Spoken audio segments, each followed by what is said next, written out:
আজকে আমাদের আলোচনা বিষয় আইসিটি তৃতীয় অধ্যায়ের যে কোশ্চেনগুলো রয়েছে অর্থাৎ অনুশীলনী সমাধান। আমরা ক্লাস 9-10 এর অনুশীলনীর প্রত্যেকটা অধ্যায়েরই সমাধানের ক্লাস আপলোড করতেছি সিকোয়েন্সলি। তোমরা যারা শুরু থেকে ভিডিওগুলো দেখোনি, শুরু থেকে প্রথম অধ্যায় দেখো, তারপর আজকে সেকেন্ড অধ্যায়টা কন্টিনিউ করো। দেখো দ্বিতীয় অধ্যায় অনুশীলনীর প্রথম প্রশ্ন কি এসেছে, টেম্পোরারি ফাইল বেশি হলে কি ঘটে? টেম্পোরারি ফাইল বেশি হলে সঠিক উত্তর হলো কম্পিউটার স্লো হয়ে যায়। আচ্ছা, আমরা যখনই কম্পিউটার অন করি, বিভিন্ন কিছু ব্রাউজ করি অথবা যে কোনো কাজকর্ম করি, কম্পিউটারে কিছু টেম্পোরারি ফাইল জমা হয়ে থাকে যে আমরা এই দিন এই সময় এই কাজটা করছিলাম। সো এই ফাইলগুলো যখন একটা পর একটা জমা হতে থাকে, সেটা কি করে কম্পিউটারের অনেক বেশি স্পেস নিয়ে ফেলে, যার ফলে কি হয় কম্পিউটারটা স্লো হয়ে যায়। 2 নম্বর কি বলছে দেখো, সিডি, ডিভিডি বা পেন ড্রাইভ থেকে সফটওয়্যার ইনস্টল করতে গেলে কোন প্রোগ্রামটি প্রথমে চালু হয়?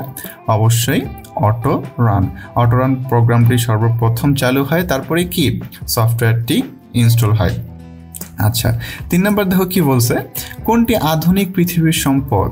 আধুনিক পৃথিবীর সম্পদ হলো তথ্য। 4 নম্বর, সফটওয়্যার ইনস্টল করতে হলে অবশ্যই দেখতে হবে কি হার্ডওয়্যার সেটিকে সাপোর্ট করে কিনা। অবশ্যই অ্যান্টিভাইরাস সফটওয়্যারটি বন্ধ করা হয়েছে কিনা।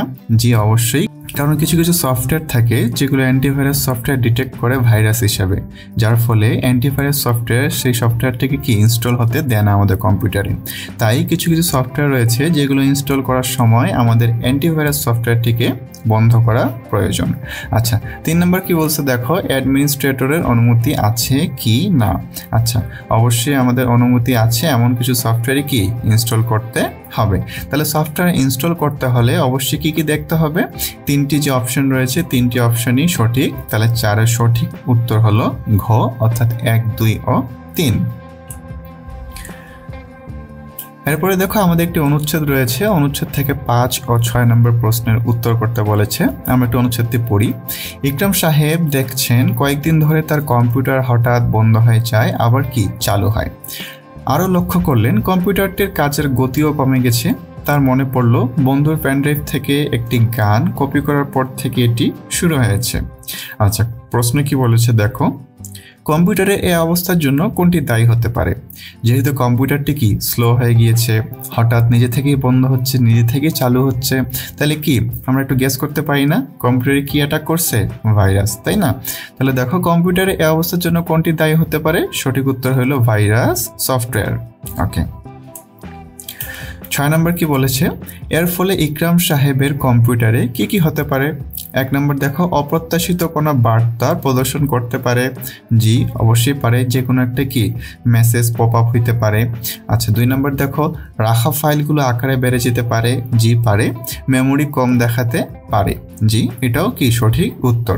তাহলে 6 নম্বরের সঠিক উত্তর কি 1, 2 ও 3 সবগুলোই। আচ্ছা, তাহলে এই ছিল আমাদের দ্বিতীয় অধ্যায়ের আইসিটির যে অনুশীলনী সমাধান, সেই ক্লাসটা তোমাদের কেমন লাগতেছে তোমরা একটু কমেন্ট করে জানাতে পারো, এবং ভালো লাগলে সাবস্ক্রাইব করে আমাদের চ্যানেলের পাশেই থাকতে পারো। এবং তোমরা যদি চাও যে এই প্রত্যেকটা অনুশীলনীর একদম শুরু থেকে শেষ পর্যন্ত ক্লাস দিতে, তবে তোমরা একটু কমেন্ট করে জানাতে পারো। তোমাদের যদি আগ্রহ থাকে তবে আমরা ফার্স্ট থেকে একদম লাস্ট পর্যন্ত আইসিটি পুরো বইটাই কভার করে তোমাদের ক্লাস দেওয়ার চেষ্টা করব।